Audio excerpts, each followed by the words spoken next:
So, welcome back, everyone, to the Greyhorn Pagans podcast. Once again, it's been a while since I recorded a new podcast. Actually, we're doing a lot of other videos, of course, scripted with Fox and Faye, the project that I have with the wife.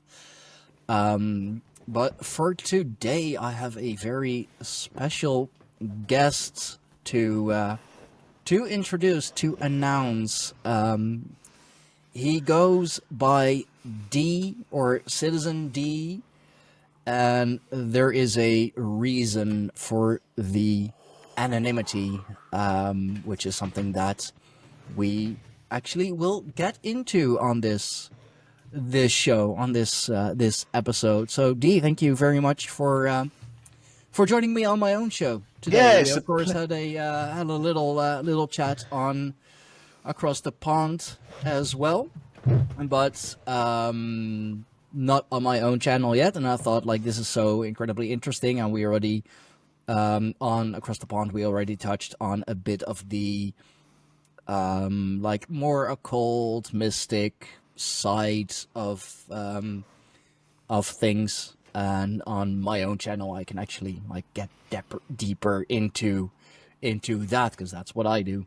yeah, So yeah, thank you that's for joining me. yeah, it's a pleasure. I think what you're doing and what I'm going to talk about is quite aligned. Actually, I can see the parallels already, which is cool. I've been looking forward to this one. So thanks so much. Yeah, no, for sure, for sure. So, for everyone who may not know just yet, who haven't watched Across the Pond or any of the other shows that you have done, tell the people, like, what are you about? Why the secrecy? Why the anonymity? What's up with that? Three reasons, all of them nice, it's easy to explain.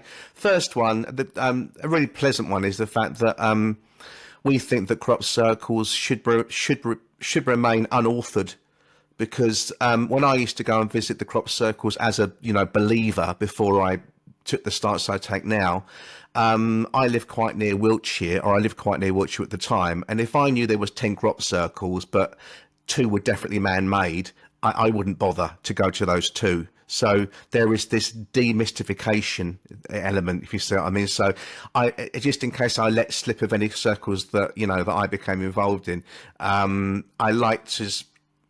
We like the circles to speak, right? We want the work to speak rather than the author, and this is not an ego thing. So the second that a crop circle is exposed as being man-made or it's authored, then the whole, even years on, the whole thing is like, the whole magic is sucked out of it. Okay, so that's one reason. The second reason is that it's illegal to make crop circles. So even though it's not a police matter, there's no statute of limitations. So 10 years on, even though I stopped doing it 10 years ago, if a farmer connects me to a circle that I made on his land, that's criminal damage, vandalism, even if it's a nice circle, and it's trespass. So I don't want to open myself up to, especially with the industry that I'm in now.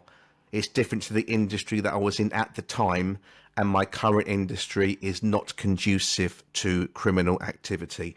And the third reason is that it's a very contentious subject, what I'll be talking about today, and I've got a very pleasant home life, a very pleasant private life. I've got a beautiful job, I've got a beautiful wife, and I'd like to keep and ring fence that stuff away from my other stuff. Yeah, like you finally got on the straight and narrow, so let's keep on the straight and narrow and leave the past in the past. Absolutely right. I hope that answers your question. Yeah, no, I totally understand, and I hope by this explanation that my audience does too. And you already hinted at it, that you are a former crop circle maker, designer, which probably goes against what everyone thinks, like crop circles, like those are like, aliens and stuff, right? Like, what do you mean they're man-made? Like, that's how is that even possible? They're so But what I hope to come into today, what I hope is gonna open up. I mean, I did a podcast on Saturday with an Australian guy, 2 hours, and it took a while for them to open up and realise what I was talking about. But the thing is this: ufology, like seriology, which is crop circles, it's not, and Wicca, it's not black and white. It is grey. Okay, so it's not black and white. It's man-made. It's not man-made, or these are structured craft, or it's ET, or it's not ET.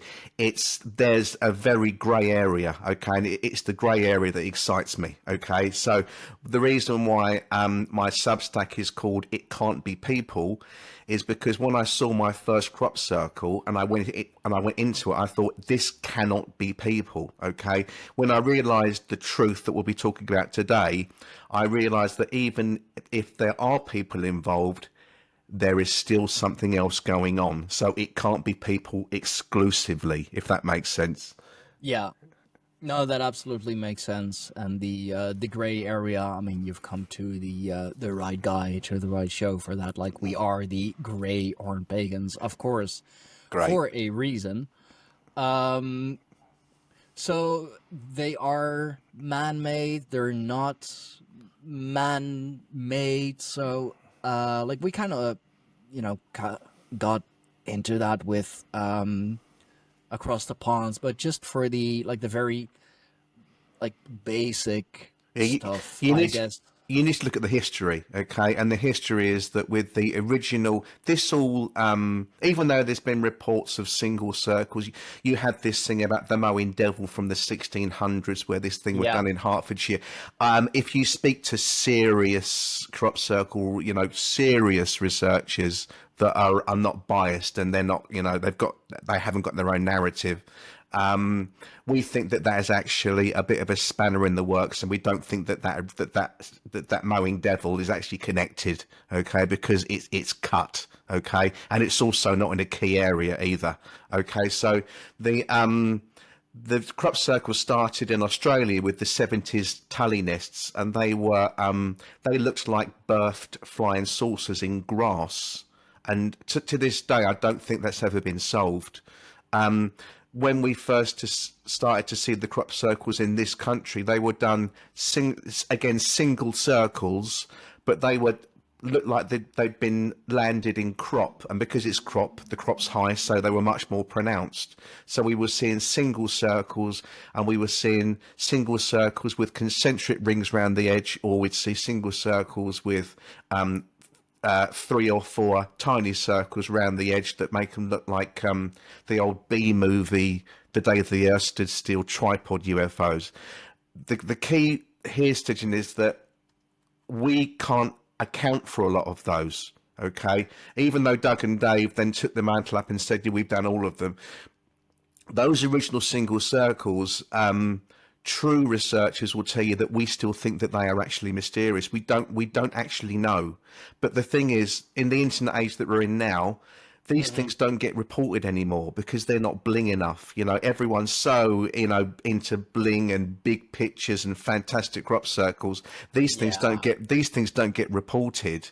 And I've visited some of these things, and the crop is like bent like 6 inches up. And you can't do that with a board. It's like something has come and swirled, like God's got a drill and drilled into the crop and then drilled out again. And we can't account for them.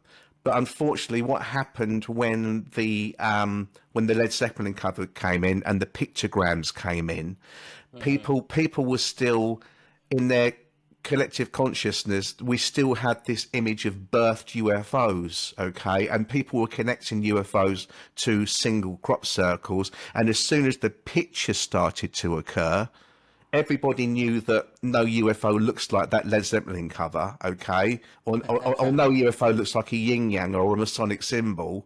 But unfortunately, it was so ingrained in the public consciousness by that point that they became not landed UFOs that had flown off again. They became They became messages from our intergalactic brothers that are here to save us. They're space brothers.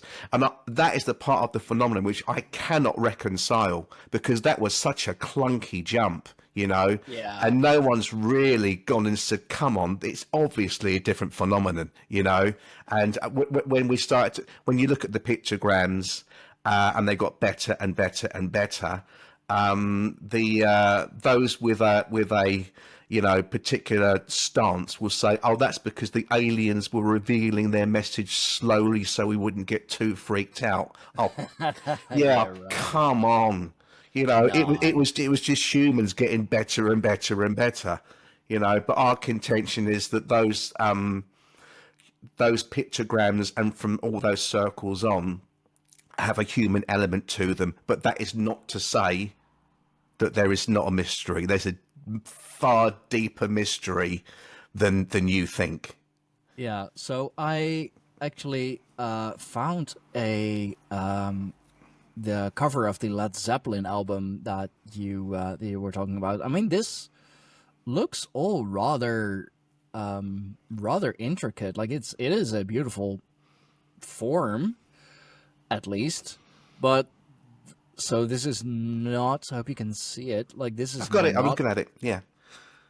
So this is not what crop circles look like? No, what I'm saying is that doesn't look like a birthed UFO, does it? But that's one of the first examples where they expanded from single circles and concentric circles and single circles with 3 or 4 little circles around the edge. That was the big one where people, you know, looked at it and thought, you know, there's something else. This can't be human. But I can look at that now and tell you that could be done pretty easily. You know, with a team of like 4 or 5 people, you could dust that off in a couple of hours. I'm just looking at how it's done. I mean, you can probably see it yourself how it's done. Yeah, I mean, if this is supposedly done by a singular UFO, for sure, that's not going to happen. No, of course not. Because even if you just, you know, like take our like laws of physics into account, which, you know, if UAPs exist, we're not sure if they, you know, work according to the same laws. Mm-hmm. But just the let's say the thing that looks like the tooth of a comb or a key or something, that is just not aerodynamic. That's true. I never thought of that before. In the slightest. That's a really good point. That's not going. I love that. That's gonna slow you down by a few 100 miles per hour. Yeah. Oh yeah, for sure. Which would make intergalactic travel, you know, last. I love that. Take a lot longer. I never thought of that before. That is really funny. Sorry, that's really made me laugh. It's a fancy pattern, you know. I'll say that, but for that to like even be a singular UFO, that's a weird as UFO. I know. So definitely noticed that. Yeah, you're right. And at that point, it started. That point when it's not landed UFOs anymore. It's messages from our space brothers. And I've always found that really clunky. You know, it's obviously a different phenomenon. It's obviously, you don't have to, you know, and yeah. So yeah, we're on the right. Yeah. No, I mean that's one of the things about all those mysteries, like, you know, Stonehenge and the pyramids and all of that. Like, oh, you know, it's aliens. It's, you know, whatever it was. I mean, as the name of your Substack is, like, it can't be humans, because we are really. Don't you think we're really dumbing ourselves down here, aren't we? You know, it's an insult to our ancestors. Yeah, it's an insult to the fact that, you know, we only use like what really freaks me out about this movement is that we are told that we are suppressed, and we're told that the powers that be don't want us to know how powerful we are because we can, you know, overthrow them. We're told that we're multidimensional beings, and we're told that we are capable of anything. But the second you say, oh, you know, we can make pretty patterns in fields, they go, oh no, you can't have that. Yeah, like we need that. We are these all-powerful beings, really, that are, you know, being deceived and kept down, and, you know, because the man doesn't want us to be that powerful. But oh no, we can't do crop circles. Like that's simply not possible. The Greyhorn Pagans podcast is proudly sponsored by Shop Reclaim Repurpose and their Nefatafel set. That is Viking chess, a centuries-old 2-player strategy game that is easy to learn but rich with complexity. The defending player aims to escape the corner with their king, while the attacking player aims to capture the king. Nefatafel is about outwitting your opponent and making strategic decisions based on the board's ever-changing conditions. This portable version of Nefatafel, or Tafel for short, is perfect for history buffs, Viking enthusiasts, or anyone looking for a unique and challenging board game that can be taken on the go. Perfect for the upcoming holidays, of course.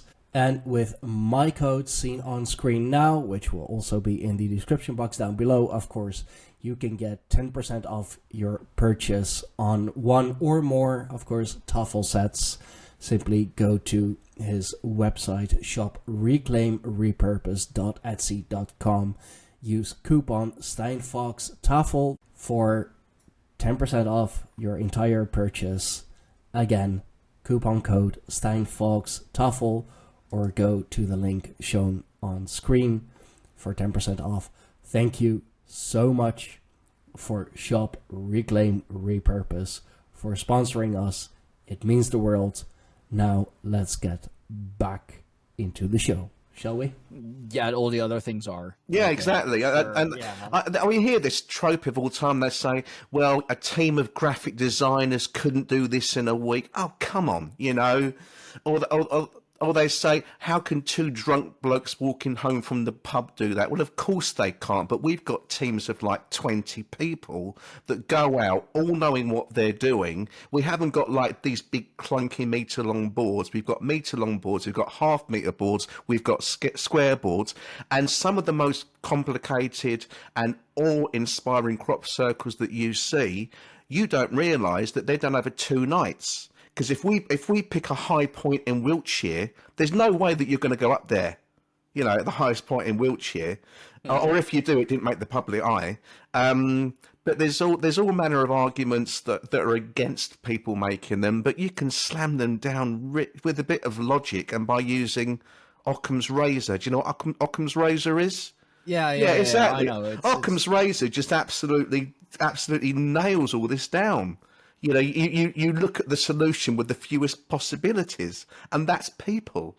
Yeah, it's like the most, simplest answer, the one that would come to mind first, is usually the right one. Yeah, I think they say it's the solution which has the fewest assumptions, and that's human beings. Although I must stress, with those single circles that started it, we are still scratching our heads over those, a lot of this. Yeah, because you said they were bent a few inches from the ground? I've seen it. I've actually seen... See, what happens is...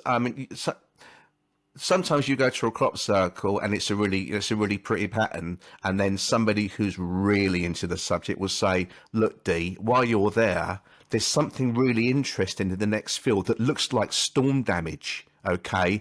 But it's too round to be storm damage, but too frayed, to be... It's like it's halfway between. So yeah. It looks really bad. So it won't be reported because it's not going to look good on the calendar, and it just looks like a frayed circle. It's like a circle with wonky edges, and you could say, well, that's a really bad, man-made crop circle. And then you go into it, and then the crop's like halfway up, and you think, what's done that? It's as if that's the real phenomena just coming back and just, Yeah, like it's just a very, very localized, like cyclone, or just, very, very small, very localized, just, plop, poof, gone. Yeah, and that was actually a theory. It was called the Medan Vortex, and the Medan Vortex was one of the theories about how these things were formed. And it was to do with... just look up on the internet, but I think they were talking about cyclones that appear naturally between 2 hills, okay? But as I say, that's the stuff that interests me. Yeah, I know. I get that, but it seems a little far fetched, and it would be more common if that's the thing. Yeah, yeah. But it's those single circles that still have us scratching our heads. But you never see them reported because we are in we're in a technocratic age now. Where just people want pretty pictures, and it's swipe left. You Yeah. and unfortunately, because of the crop circle, because we're in technology, and and everyone's got such a short attention span, they just swipe Yeah. left. Yeah, no, unfortunately, and it won't sell papers, it won't sell, No, clicks no. nowadays Yeah. because, it has to be the large Really intricate pretty ones, and if patterns. it's Yeah. yeah, and if it's a just very badly made, man-made one, it's like, that's not gonna sell Yeah, but unless we finish it, but yeah, I've seen that happen. So yeah, that doesn't surprise me. yeah, so you can see a wonky one. I think that's a really bad man-made effort. But it's actually like a single circle that's been whisked, and you think, no, that's not man-made. I don't know what that is, but that's what kicked off the phenomenon. I Yeah. think they're two different phenomena. I think the original single circles were something completely different to what you're seeing now. I mean, that wouldn't surprise me. Like what I'm thinking, and I would love your opinion on this. Like, do you think there's any like kind of connection between crop circles, let's say the original crop circles, and fairy rings, Yeah, for of example? course, it's the same thing. It's the same thing. Yeah, of course it is. As I said to you when we did Across the Pond, it's cultural tracking. As I said to you, the strangeness that we're going to get into today, I've only really seen that happen in the key monolithic sites that we worked in, like Avebury and the Tourmaline and Stonehenge. But that people say to me, well, do you see UAPs over crop circles as you're making them? Do you see UFOs? Yeah, but the locals have been seeing this shit for hundreds of years, and they called them different things. We had fairy lights, we had nature spirits, they were sprites, they were what we would say as abduction by greys. They were talking away with the fairies, and then they'd be missing time. And Yeah. I've got friends that have become completely disillusioned with crop circles because of the infighting and the politics, and they just come to Wiltshire now just to do night watches, and that they see the strange phenomena, whether the crop circles are here or not. It's here anyway. We just believe that the crop circles are exacerbating the power here, and it's like they're like jump leads. It's like temporary jump leads, if you see what I mean. Yeah, like kind of like cymatic patterns, Yeah. for example. Yeah. It amplifies the natural vibrations that are already there. Yeah, or discharges them. Yeah. Yeah, for example. Yeah. Yeah, absolutely. But that's where I think all we're doing is we're just carrying on the tradition of our forebears who made the stone circles. And as I said to you across the pond, my serious belief is that our forebears knew something that we don't. And I think the technocratic age has really sort of kicked this out of us. And But at the same time, also, kind of bringing it back. The age of information. It is a two-way blade, really, because I mean, misinformation or disinformation or however they prefer to call it is, of course, very prominent. Anyone can say, anything really, and it's the internet. Like, go fact check. And with the short attention span, nobody's gonna bother. It's just like, oh, he says it very convincingly. It must be true. I was like, yeah, sure, whatever. That's what you want to believe. But also the things that would have stayed hidden otherwise are now far more easily acceptable. It's like, I mean, you can see the internet as kind of a new-ish like Library of Alexandria, and at the same time, if we're going like a bit more the spiritual route, the Akashic records. yeah, Everything that if you have a digital footprint, and most of us start pretty young, even younger with the generations now because the internet is so normalized. Like your digital footprint is kind of becoming the Akashic records. It is a timeline of you, of whatever you have done. Even simple things as like the memories that pop up every now and then on Facebook or Google Photos, like, hey, remember like this one from like 5 years ago? That's record keeping. That is kind of like Akashic records, because like, remember what happened. Can you place yourself back into that time? And it is also what I'm trying to do with the Greyhorn Pagans, to bring it back to the human consciousness of what our forefathers, our forebearers, how they lived, what they believed, and everything, and also to like hopefully kind of reintroduce it again, like reintroduce the traditional living, the traditional way of thinking, to tell the stories of our ancestors, whether they are actual tales or fairy tales. There is still a lot of truth in fairy tales to be found as well. And when you said the fairy rings, were you talking about the imprints that used to be seen?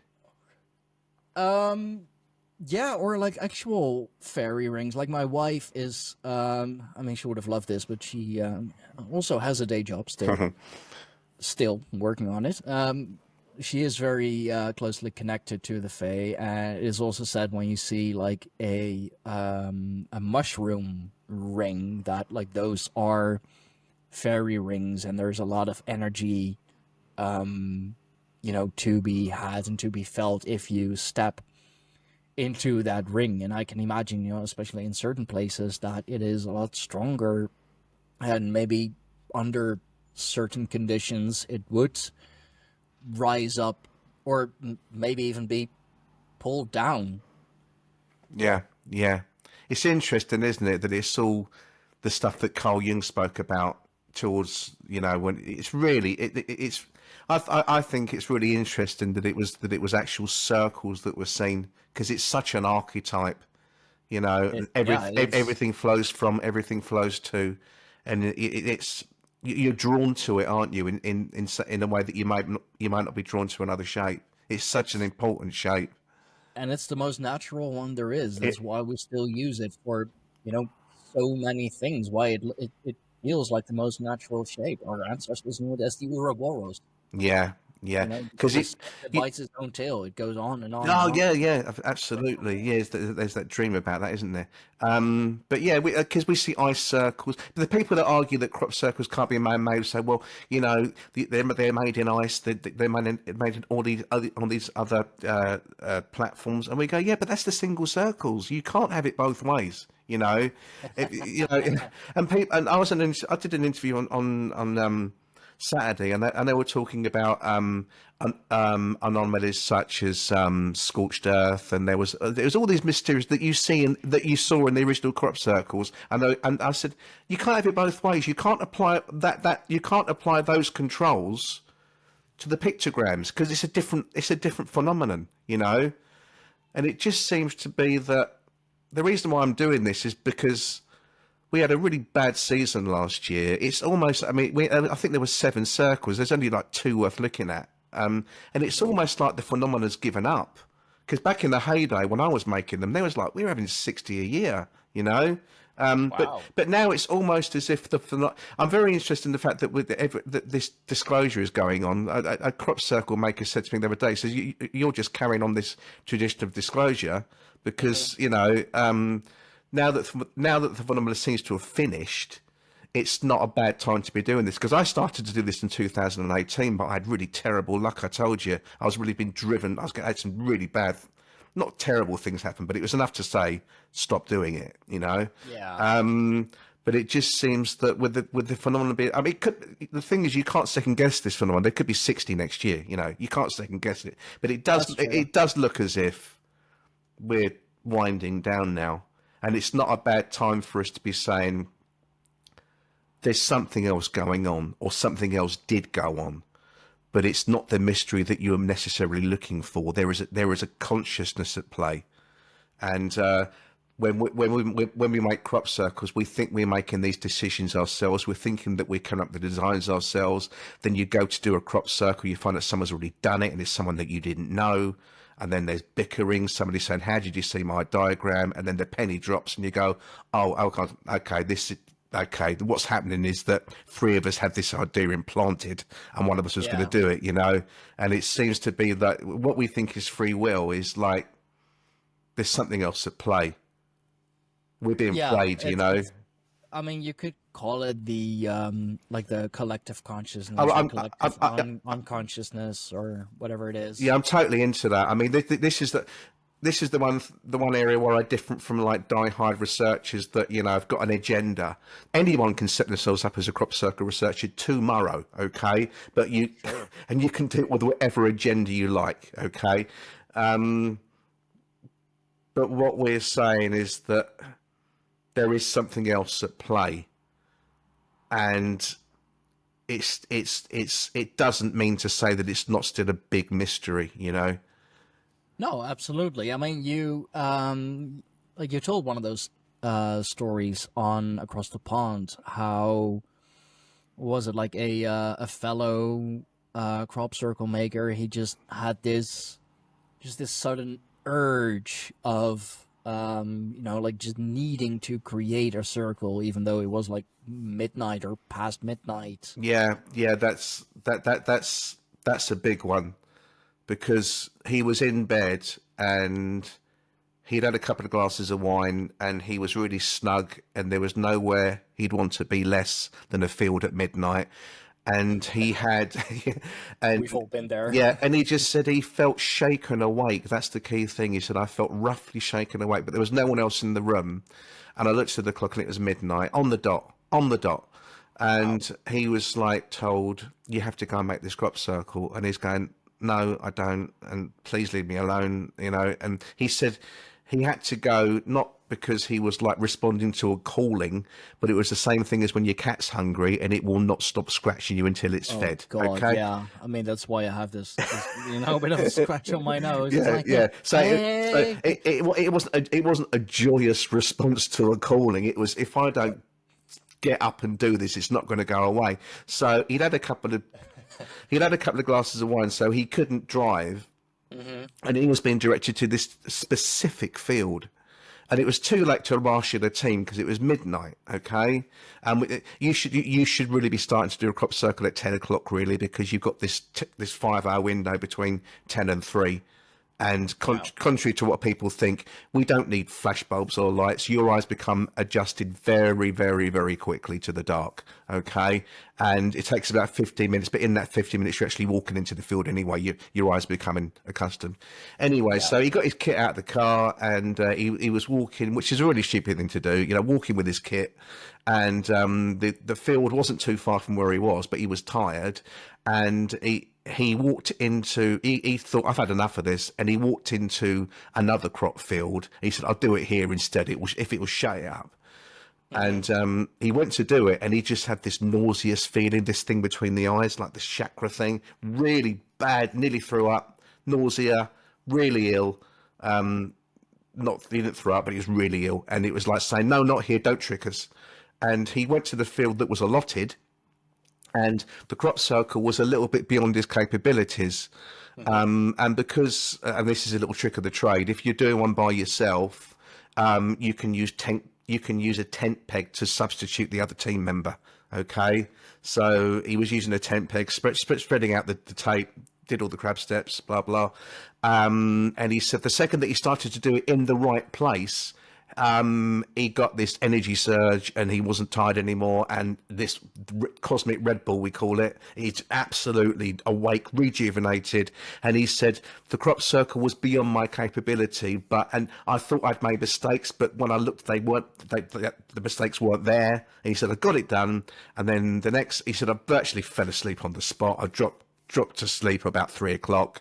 And he said I'd hid my boards, and I hid my tape, and I hid my stuff. And the next morning, these girls were just freaking out in his circle. just freaking out, and he's going, well, it's all right, it's not that good, you know. And he just pretended that he'd been asleep, and he just got there and fell asleep. He just, you know, they couldn't see his kit. And anyway, he said, what's going on? I says, well, you know, turned out they were Wiccans, and it was a group of 3 girls, and they said that they had, one of the girls was grappling for this pendant round her neck, and of course you can guess the rest. The pendant was exactly what had imprinted into the land, and she said that they'd done an invocation, and that they had supplicated Mother Earth to imprint her talisman into the field, into that field, and of course the penny dropped with them, my friend. Yeah. And he said, well, you know, out of interest, when did you start doing that? And they said, well, of course we started at midnight, because that's when Mother Nature is at her most, you know, potent. Yeah, between, yeah. you know, if you're doing like spells between 12 and like between midnight and 3 a.m. is usually the time when you want to do that. So M, I know you said his name then, M was the conduit, okay? And as I said when I spoke to you and Doctor, we're not special, we're not channeled, we're not like anointed or the chosen ones. It just seems to be that those of us that have got a deep-seated interest or are aligned to the paranormal, because a lot of the people that I make crop circles are very spiritual people. If you're aligned to the phenomenon, it kind of seeps in, okay, and like uses you. And my definition of a hoaxed crop circle is something that is now sort of being listened to by the circle makers, because I'm doing a lot of these. And my definition of a hoax crop circle is it's not a circle that's made by people. It's a crop circle that's made by people for the wrong reasons. So if you are making a crop circle for deceit, or you're doing it as ego to show off to somebody, to a girl or something, or if you're doing it to laugh at the tourist the next day and say, look at all these idiots in my crop circle, ha ha ha, that's a hoaxed crop circle. If you make a crop circle for art, that's a hoaxed crop circle, but it's okay. Art is fine, okay? If you make a circle to as part of an advertising campaign, which is common, that's a hoax. That's a hoaxed crop circle, okay? A true crop circle, our definition, is one that is made with deference and respect to the land in which you place it, and it's one that's made with a spiritual intent, and it's one that's made perhaps with something else externalizing it, but it's one that's made with good intent. And something I didn't tell you, which I forgot to tell you last time, was that the first one that I was involved in, they do incantations. The crop circle makers do incantations, so that it's not scripted. It's told from the heart, and I'm paraphrasing. But before we start, the team leader will generally say, "Protect us in our endeavours." Protect us from being caught, basically, and protect us from mistakes, and please endeavour to make this a great crop circle, and please endeavour to make sure that people that visit it physically or spiritually afterwards through the internet or whatever have a positive experience. Oh, fascinating.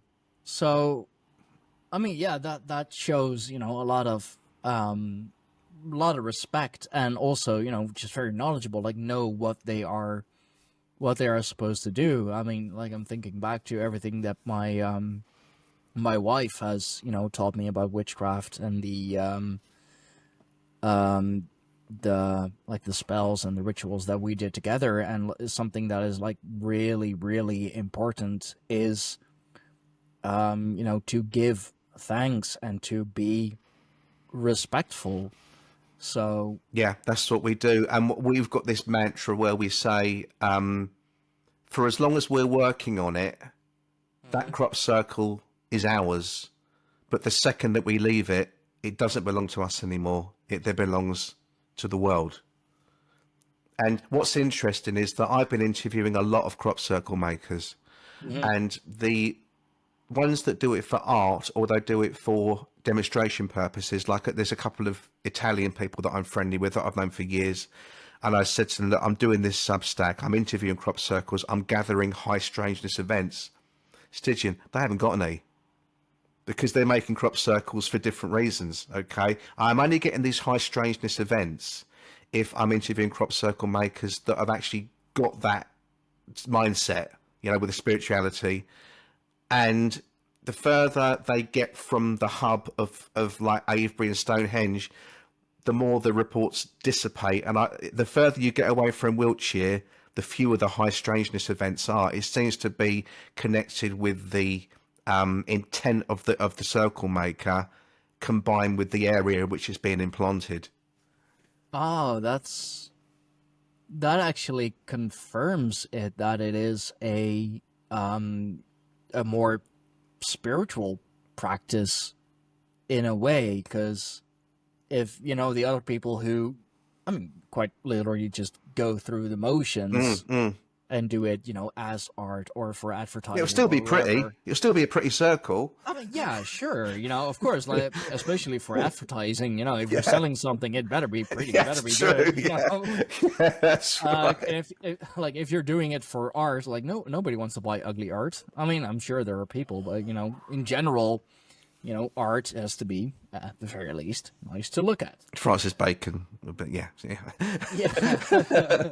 Yeah. Yeah. No, so the fact that they're doing it like without those like more spiritual, more deep seated intentions, and they're not getting any of it, getting any of the phenomena that you know, that are, you know, happening, the feeling, the light orbs, energy orbs, fae, however you wanna call them. A lot of the phenomenon is very hard to actually photograph because it's all based on syncs, dream-driven. Dreams are just such a massive part of this. Okay, so you know, I'll break down. I won't go into great detail, but I told you that story across the pond where I was dreaming of two crop circles in a part of Wiltshire that I didn't know, and it was always like an ubi, always like an out of body experience. It was really real. Okay, this recurring dream. I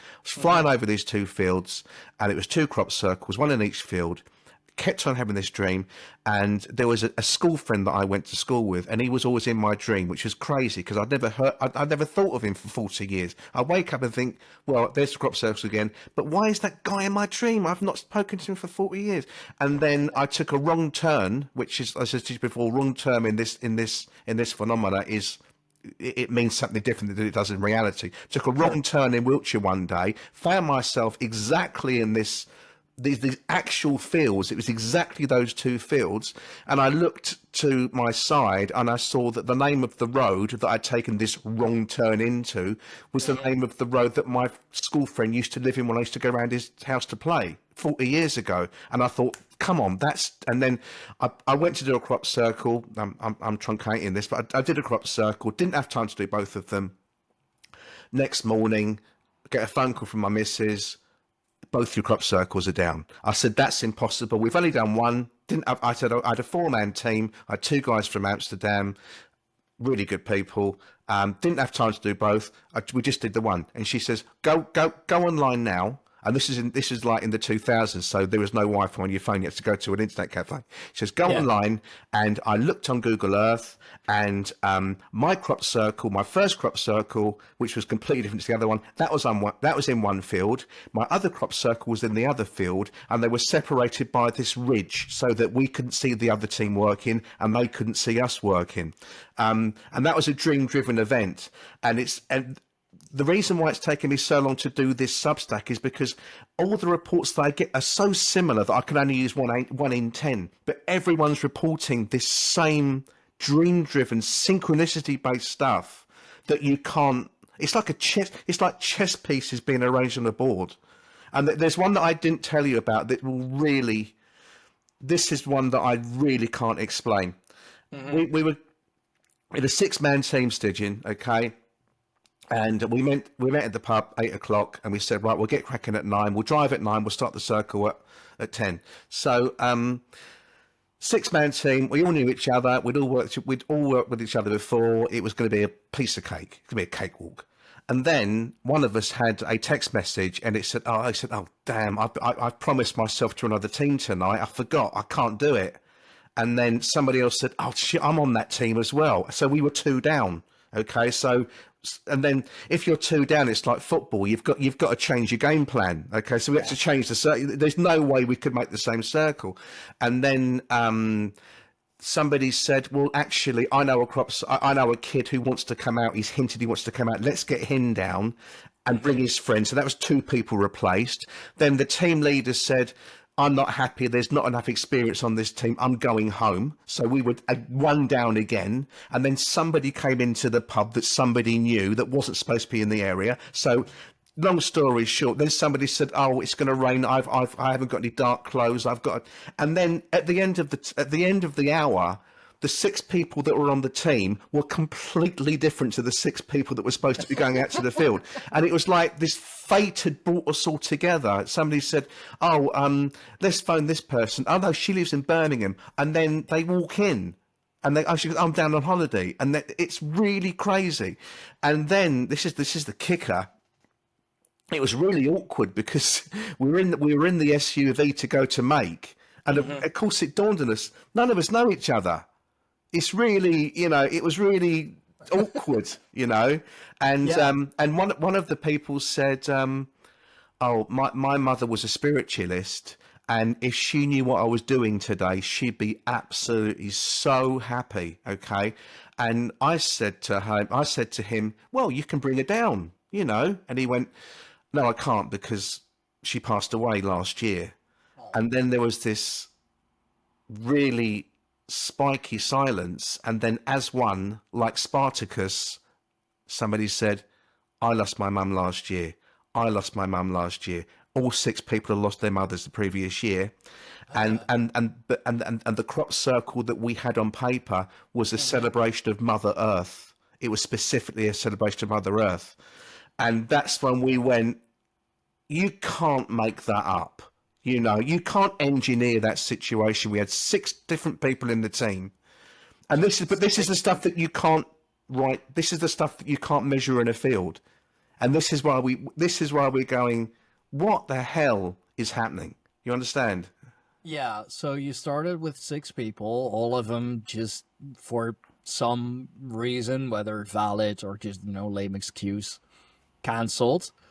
6 complete strangers really got together, sharing a single event, like a single common event, really specific common event, which is already, well, highly unlikely to say the least. And as I said, 2 of them weren't even supposed to be. One was from Birmingham, and they wasn't even supposed to be there, and they just walked into the pub. And so she replaced the one that had just gone. And then, their whole story, that whole event falls in line with the crop circle. You said it. It's the cards. It's like runes, isn't it? They just fell that way. That's crazy. I know. You can't. You probably can make it up, but if you were gonna make up a story like that, then at least make it believable. I was involved in that, and I told that story to this Australian guy on Saturday, and he said when I told the story, he said he felt a charge in that we nearly lost there was a glitch on the internet. There was a glitch in our and he said that's really, and it's still, that one still sends shivers at me because I was involved in that. And there's a kind of beauty in that as well. It's a very strange phenomenon, but it's like it was meant to be that. Yeah, that team. We had another one that I thought was really funny, which I've just substacked. I interviewed a crop circle maker last week, and he lived about 100 miles away from Crop Circle Central, as we call it, and he had the same thing as the other guy at midnight. He had this calling to come down, but it was 1 a.m, and he just finished work as a shift worker, and it's calling to come down, and he went, "Okay, I'll come tomorrow," and this calling went, "No, you'll go now," okay, and he went. He drove down to Wiltshire, and he normally used to sleep in this particular alleyway. It's like his little private hidey hole that he used to go and sleep in, you know, in his van. And he got to the end of the road that leads into the hidey hole, and he had his Bluetooth on his sat nav, and it said turn around where possible. And he thought that there was a blockage down the road or a flood or something, which the Bluetooth had picked up, and it took him to this byway a couple of miles away. And it said, you have reached your destination. And he went, well, no, I bloody haven't. So he started off again, recalibrated the thing, reprogrammed it again. And he thought, he thought it was going to take him around the other side of the same road so that he could avoid the blockage. But no, it took him back to this byway again. And it took him back there 6 times. And in the end, he was tired. It was like 3 a.m. And every time he set off, you have reached your turn around where possible, turn around, you've reached your this same spot. So he took a chance. He turned it off, and he took a chance, and he drove to his hidey hole. Nothing was wrong. There was no blockage. There was nothing to worry about. He slept. And then at 8 o'clock in the morning, the jungle drums started banging, and he said his mobile was rattling off his dashboard, and there was a message saying new circle. And of course you can guess the rest. So yeah, so it was where it kept on pulling him to. But what we thought was really funny about that story, it was because you hear about the cosmic joker, and the phenomena does have a sense of humor. And what was funny about that story was that when my friend A was in that position, he was a staunch believer that crop circles were not man-made. Staunch believer. He said it was either ET or Gaia or nature spirits. He said, but the funniest thing was that had he actually got out of the car at the time that it's kept on saying you've reached your destination, he would have actually pigeon stepped and seen the crop circle team at work. So we thought it was really funny that a potential NHI had used like a device to lead into a conclusion where he'd have to find out the crop circles were man-made. So you had that dichotomy of this, you know, of this strange phenomena actually proving to the bloke that they were made by people. We thought that was really funny.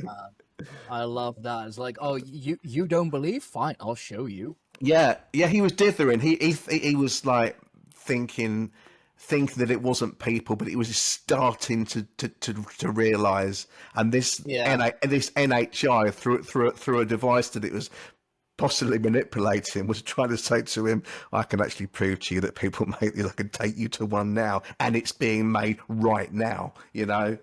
Oh, that is so. I know. That's funny. Yeah, that's wow. Yes. But you know, you said that he believed it was like you know, Gaia, Mother Earth, or you know, someone. I'd like to get into that a bit. I am, you know, speaking of a correspondent, I am recording with them in, I believe, like 30 minutes.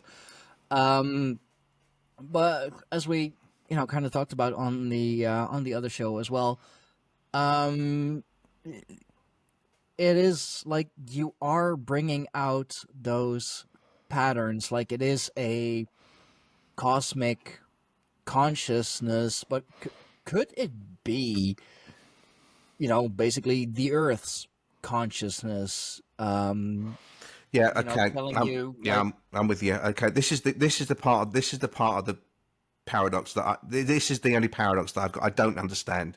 Mm-hmm. I don't know if what happened with those Wiccans, okay, or what has happened with. I'm not sure, or even with the mother story, okay. Sure. I'm not sure if it is us communicating with each other through the Sheldrake species field, through the collective consciousness, mm-hmm. or if it is triangulated and it's us communicating with each other, but there's something above which is doing the direction, so to speak. Okay. Yeah. But certainly the first time that I travelled to Wiltshire, my whole vibe was not I'm here. It was like I'm back. There was something connected to. It was like I was remembering something, you know, from a collective, you know, ancestral age, and I kept. I think thinking, it's like when people take LSD. Okay, so it's not that I've ever done it, but I've been told honestly, if you take an LSD or if you take peyote or if you're in a trance state, suddenly everything's revealed and you go, oh, I remember this now. You know, Yeah. yeah, and Like blood memory, in in a way, just some hidden like DNA code. Like yeah, yeah. we have dormant DNA strands. Yeah, yeah, and it's like limitless, isn't it? When they say we're only using 5% of our capacity. But yeah, Yeah. the first time I drove to Wiltshire and I stood at a crop circle, the crop circle didn't have to be there. The magic, it was really strange because the crop circle looked really strange, but it looked like totally natural as well, you know. But when I stood in that crop circle, well, I did have a time distortion in there actually. I thought it was like I was there for 10 minutes, I was there for 2 hours. But when I was in that crop circle, I had this overpowering feeling of, oh, I've got the answer now, and it's just beyond your grasp. You try and get the answer, and then it just flits away, you know. So yeah, I think it's the area, and I think you get the vibe that the it's going to sound really strange, Stijn, but you get the vibe that the land is alive here. It's really hard to explain. I know it sounds crazy, but you get this vibe that it's conscious, which does tie in with Gaia, doesn't it? But Yeah. yeah, it does tie in. And what I'm trying to say to people is that if you insert humans into this as a component as crop circle makers, all the stuff that you love, like Gaia and all the mysteries, it's all still there. As long as you're brave enough to put humans into the equation as being part of the phenomenon, whether we're conscious of it or not, all the stuff that you love is still there. It's still a mystery, and the mystery is far more interesting than birth flying saucers. You know, it's something which is ancient, and it is tying into something ancient, and the mystery is still there. So it could be, Gaia. It could be Mother Earth. Could be some, collective consciousness. It could be both. Yeah. It could be. It could be whatever, but basically you are used as a, I don't want to say tool, because you're not a tool. It is in the way. It is in the way. What I mean, a circle maker said to me once, it's a game of chess, but we're not playing it with the pieces, and I love that. Because we're as they said, we're not anointed, we're not special, we're not chosen. Anyone can do this, but we all seem to have a deep-seated alignment with the paranormal. So, and I don't like the word channeling, or because it just implies that we're zombies and we're just being like, it's not. We're fully aware of what we're doing, but sometimes, as I said to you across the pond, we'll make a mistake, and then we'll find out that it's like the bully jogging the classmate, as they're drawing. We make a mistake, and we shouldn't have made the mistake because we all knew what we were doing. This terrible mistake would happen, so we'd have to like bling it up and put frills on it, and then we find out that mistake is the most important part of the circle because it's significant to the date or the area, and then we go, oh, hold on a minute, we were that wasn't a mistake, that was us being jogged. That happens a lot. But that's, like, to me, that's also implying that there is some deeper, like, also human consciousness to it, because to be human is to make mistakes. We are, in our corporeal beings, at least in our corporeal body, we are imperfect beings. No, So, no. What I'm saying, of course we're human. I know what you're saying. Yeah, in spirit, yeah, absolutely. But the body. No. Has its. Yeah. No, I know where you're going, but obviously to err is human. But what we're saying is that the architecture of that mistake, okay, and the fact that mistake is then the most important part of the circle, and the rest of it is irrelevant. So we've gone to make a certain pattern. We think, oh, that's going to look pretty. That's really important. And then the mistake is what defines it. Okay, and because the mistake is relevant in some significant way that we couldn't have ever known, and that's why I say it's not humans. It's not to err is human. We're saying that it's like an engineered thing, where we're engineered to make that mistake. and that mistake is the most important part of the formation. Which makes it like not a mistake. Exactly, Anymore. exactly. That's exactly what It's a rabbit hole, Stitch. It's a rabbit hole. Oh yeah, quite so. Yeah. Like you think it's a mistake, which, as I said, it's only human to make mistakes. Yeah. But then it turns out that the mistake is the most That's it. significant It's the part, motif. and It's, it's yeah. Happens a lot, that. oh, so oh wow, that is And sometimes you won't find out until afterwards. Sometimes you'll think, oh, nothing weird happened there, or that was just because when you go out and make a crop circle, I mean, as I said to you across the pond, something supernatural happened to me in my first crop circle that I was involved in, and that's what drove me to do it and keep on doing it. But it doesn't happen all the time. You know, I'd say probably only 40, 50%, maybe 60 at a push. I see strange stuff, or I've had a different event or something. But it just seems odd, you know. Something it didn't happen all the time. Strange stuff doesn't happen all the time, but it was a lot, you know. So, are there like particular situations or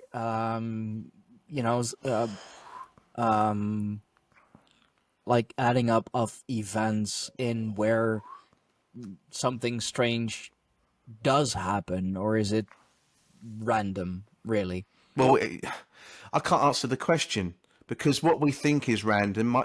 Sometimes we'll go and make a crop circle and the road's blocked. So the team leader says, "Oh, we can't use that field. Oh, damn. Oh, let's just." I mean, one situation I knew that the car broke down, and the AA said we can't get you for 2 or 3 hours, and the team leader said, "Look, we've got the kit in the back of the car. Let's just go over this. Let's just jump over this stone wall. We'll do it here instead." And then we find out that that this symbol that we've put in was supposed to be in that field, and it wouldn't have had relevance had we gone to the original field.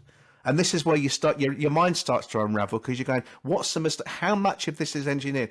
And I've got another really odd one. I knew a journalist that came over from Canada, and he, on the day that he left to go back to Canada, he was with his partner, and his partner said, "What would you like? What's the best present we could have before we go home?" And my friend said, crop circle in the back garden, just as a joke. All right. The next day, bang. So it's in the crop circle's in his back garden of his rented cottage. It's pretty much exactly what he asked for. But the thing that really freaked me out about that was that I found out later that the team had planned to do that particular circle in that particular field two weeks before that bloke made his trip. And that's when you start to think there's some time, just, you know what I mean? The guy had the idea, I'd love this, that's my wish, but we'd actually intended to do that a week before that he'd had his wish. Wow. Okay. So sometimes you don't know what the significance is. Sometimes you think, well, that wasn't important, and then you find out that it's important just to one person. It's like a present, you know, or it's some people will go into a crop circle and we think that it's just some pretty picture, and they and it's relevant to them because they've been sent a necklace that morning and it's exactly what's in the field, you know. So you get some crop circles which are relevant because of the date or a significant historical event or whatever. Yeah. But you get some which are just relevant to one person. But that kind of goes with religion, and one is all and all is one. You know, it still makes sense, you know. It does, but it doesn't. But it does. Yeah. And that kind of makes me wonder, like, that, you know, Canadian friend of yours, was that then truly his wish? Or was that it's a good one. That's a good one.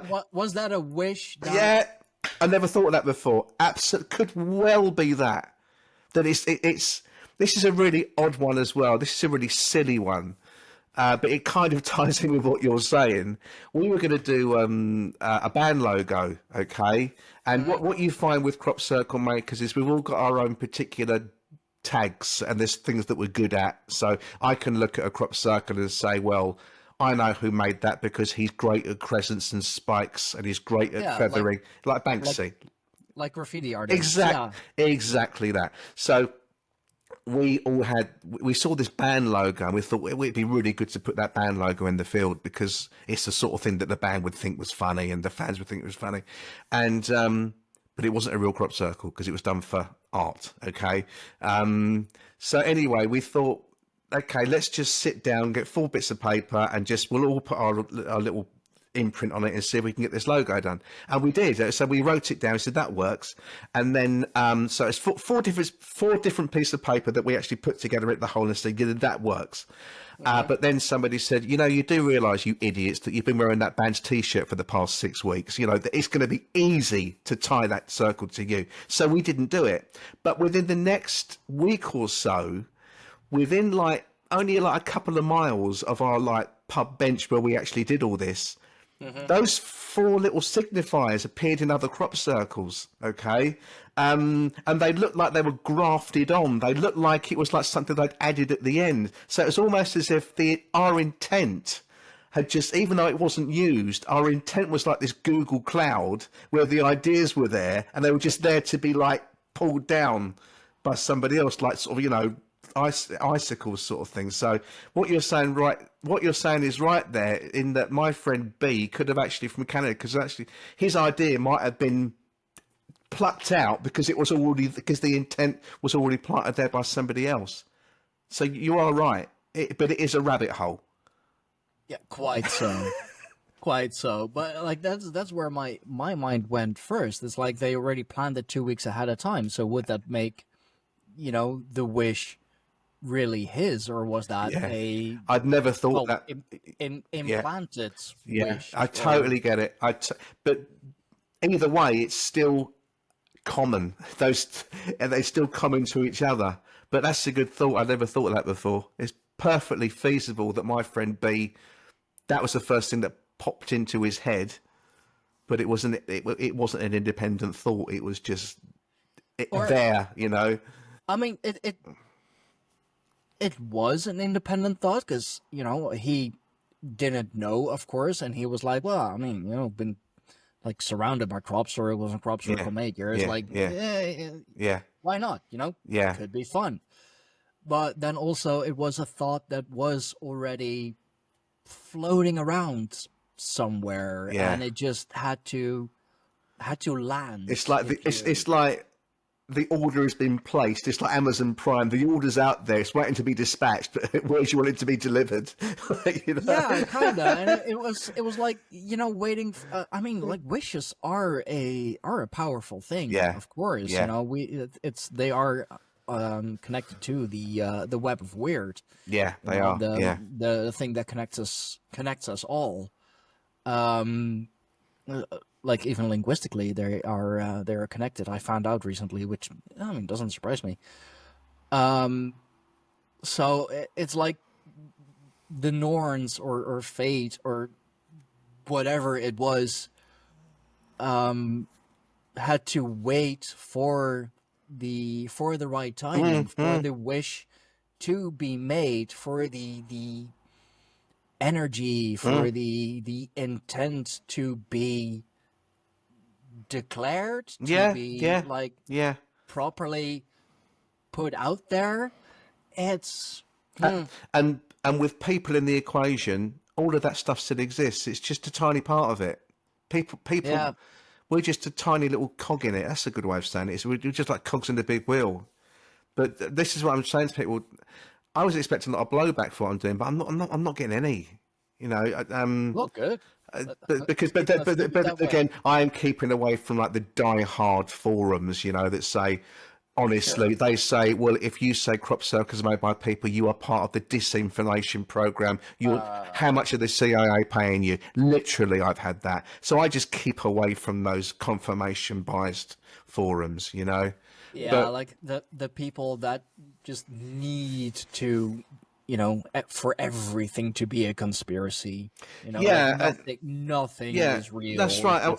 No, that's right. And I'm going against their narrative. But when I found out for sure that crop circles were made by people, I was really pissed off because I thought I've spent the last 10 or 15 years driving around Wiltshire thinking these things are Gaia or ET, and now I know that they're made by people. I was really angry. And then after 10 minutes, I thought, what's there to be angry about? The second you put people in, this is actually a bigger mystery than landed flying saucers. This is an ancient consciousness thing where we're just part of the thing that actually makes it happen. All the elements are still there. That Guy is still there. It's all still there.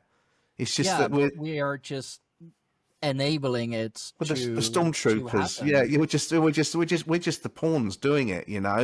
That's all it is. Yeah. Oh wow. So, but I mean, it could still be Gaia. It could still be some other life form. Doesn't necessarily have to be alien. Can be anything. It's what I say is it's alien to our understanding. Ah. So it is alien, but it's not aliens. It's foreign to our understanding. It's alien to our current understanding. Ooh, like that one. Yeah. Play on words. Love Yeah, it. but I mean, J.N. Hynek did it for me. I mean, my favourite ufologists were like J.N. Hynek, John Keel, Jack Valle, and they were more talking about the consciousness element of ufology.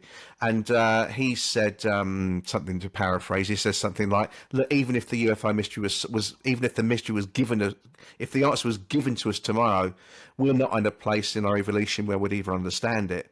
And I think that also applies to what's happening in the fields as well. So, do you think it will ever be solved? Like, will the mystery ever be solved? We're at a really crucial.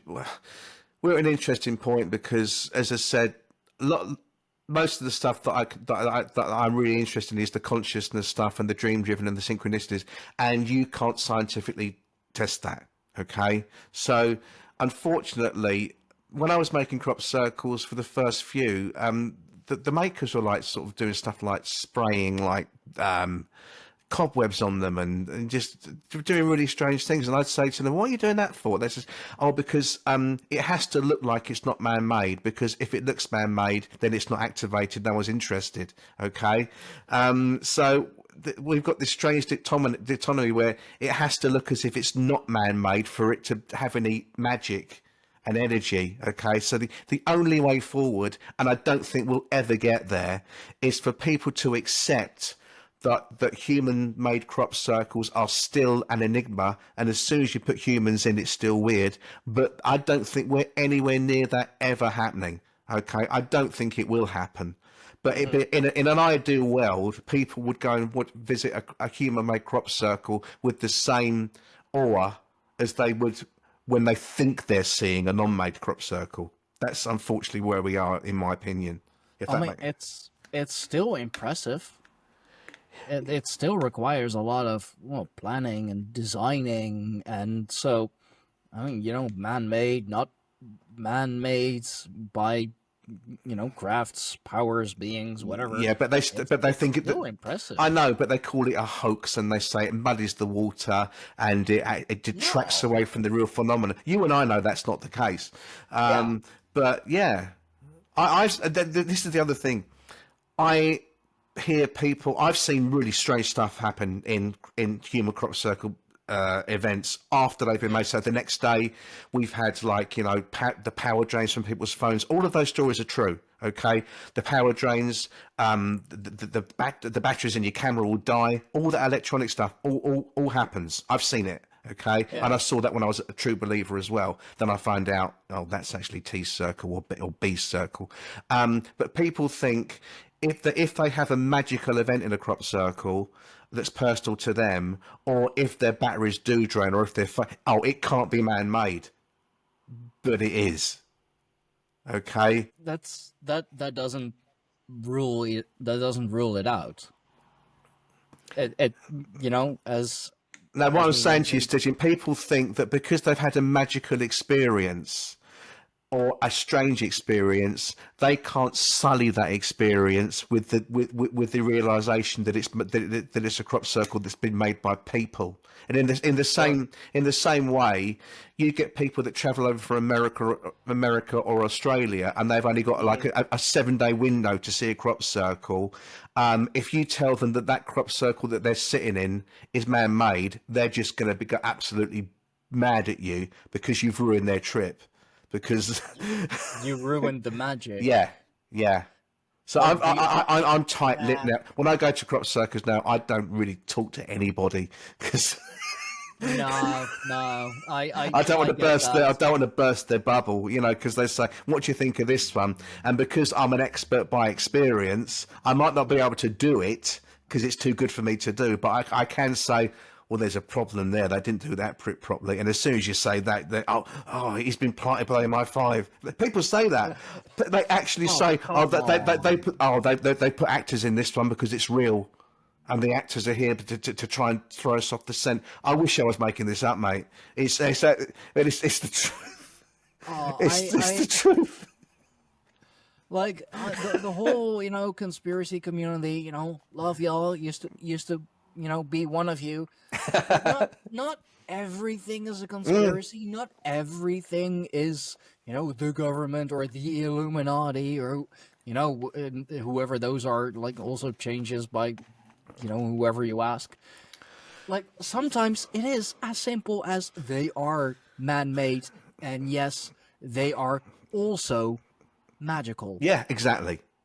That's it. You've nailed it. That's the punchline for the day. Well, good. Oh man, and yeah, I mean, I could go on about this for much longer, but we're gonna have to save it for a part two because I have another recording on the other show in about 5 minutes. Yeah, I've got one tomorrow as well, so I like to recharge because you say the same things all the time. Yeah, no, I understand. I mean, I'm glad we had this chat. It's Cool. it's good to dive a bit more into the mystique side of things. That's always it's really fun. The what if Exactly right. Yeah. So where can the people find you? Where can they find your work or Substack. perhaps your former work if it's still around? Oh no, I'm not going to tell you that. I told you the second I tie myself to a circle, I'm in trouble, and also I've taken the magic away, which is the paradox. So I've got a Substack, and it is really growing quite large, and it's it can't be people. Just put one word. It can't be people. .substack.com, and every week or 2 weeks I'll put a new account that I've taken from a crop circle maker. I'm only talking to crop circle makers that I know or ones that I've been vouched for personally. Okay, so you can't come and say I've got a great story. I'm a crop circle maker. I'm probably not going to take it off you. Okay, I mean, because I can see the traps. So you're the expert. You want to know. and then I say, well, chances are I'll probably know you through somebody else. So I'm tending to take. I've got 15 people that I've been talking to, and they've been active between the 90s, and some of them working still now. So I've got to be really careful with those people. But they're really encouraged by what I'm doing. So they're like giving me stories that are happening like last year. And I'll probably get some stories from this year as well, which I'm really looking forward to. So I update every week or 2 weeks. So I either do an account from a new account with high strangeness, or I'll put, as I'm going to do with you, I will publicize this podcast, and that will be my post for that week. And I've already got enough to keep me going for a year, so I don't have to write any. Wow. Yeah, I know that this is the stories that I've got so many accounts that I've got enough to keep me going. I could put the pen down now and not have to do anything for a year. I've got that. I'll publish eventually, but there's no rush. And as I said to you, across the pond, the synchronicities that I got in the fields are actually happening as I'm doing this Substack. It's as if I'm attracting the same phenomena by doing this, because it knows that I'm interested and I'm meeting random people and I'm getting random stories. It's really strange. And then the random person ties into someone that I know. I'm getting the same syncs doing it as when I was in the field. Makes sense, doesn't it? Yeah. It does. Like, you are still manifesting it. You are still putting it out there for the people to read, and the more people, read about it and see it, for the more people it becomes part of their consciousness, the bigger the actual consciousness becomes. Yeah. It's the opposite of ChatGPT. It's the opposite. Yeah. No, luckily, we need something to counter it. Yeah, right. Yeah, that's fine. So that's where you can find me, and it's free to subscribe. I've got nothing to sell, so that's rare. except for your except for the the amazing stories, of Yeah, course. But yeah. you sell them like not at interest, but for interest. No, it's free. You don't. I'm not asking for Yeah, your no, money. but like Yeah. for the people to be Oh, interested. yeah. That's that. In, Oh, yeah. yeah. I get it. I Nice tried one. my own play on words. I get it. I get it. Yeah. Thanks, Digin. Awesome. Yeah.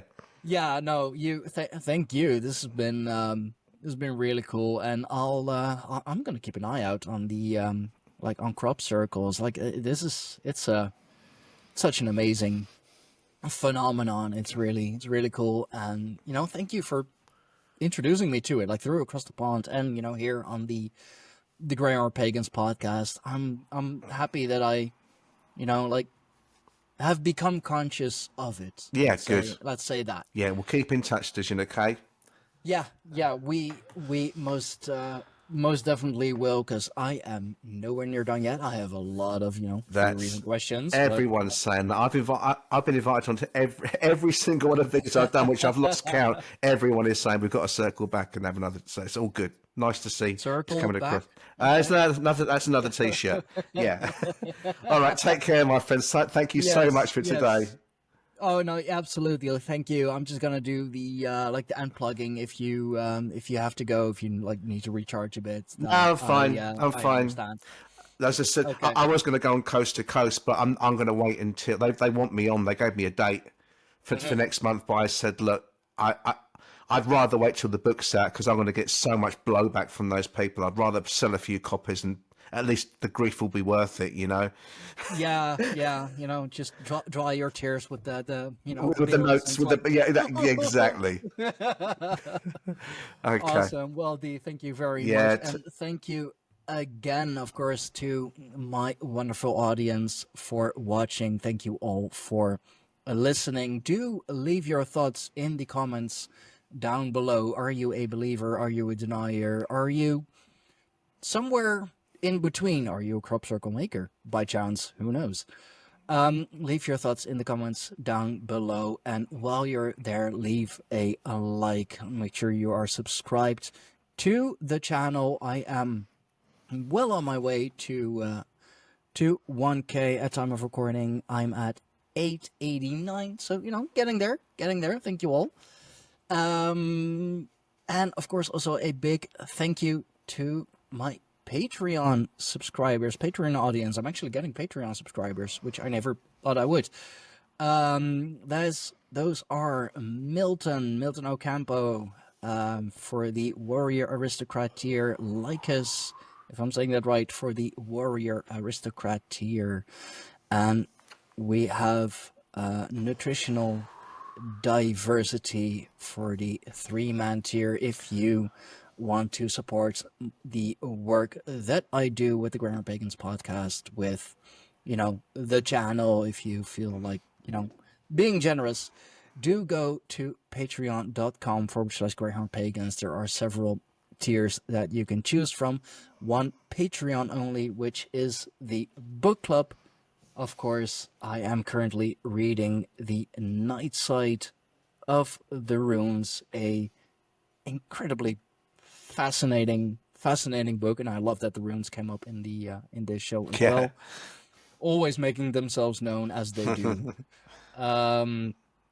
If you are listening to this on Spotify and Apple Podcast, do leave that 5-star rating like Remas and ChatGPT. AI loves it when you leave a 5-star rating, and if AI loves it, I love it too, because it pushes us further out into the consciousness, onto the front page, so we may share this with the world, and who knows, maybe more worlds. But that is something for across the pond. So thank you all. Until next time, until the next circle, we will circle back to this for sure. And of course, for more on the Greyhorn Pagans, do go to our website, www.greyhornpagans.com. So for now, thank you all.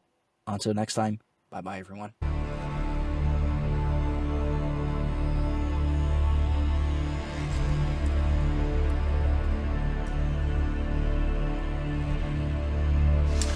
This was yet another amazing episode of the Greyhorn Pagans podcast. We thank you all for watching. We thank you all for listening. Remember to like, share, subscribe, and hit that notification bell so you will be notified whenever we upload something new. Support us on Patreon for early access and for everything else that we do with the tribe, for everything else that we do with the podcast. Find us on www.greyhornpagans.com. For now, we thank you.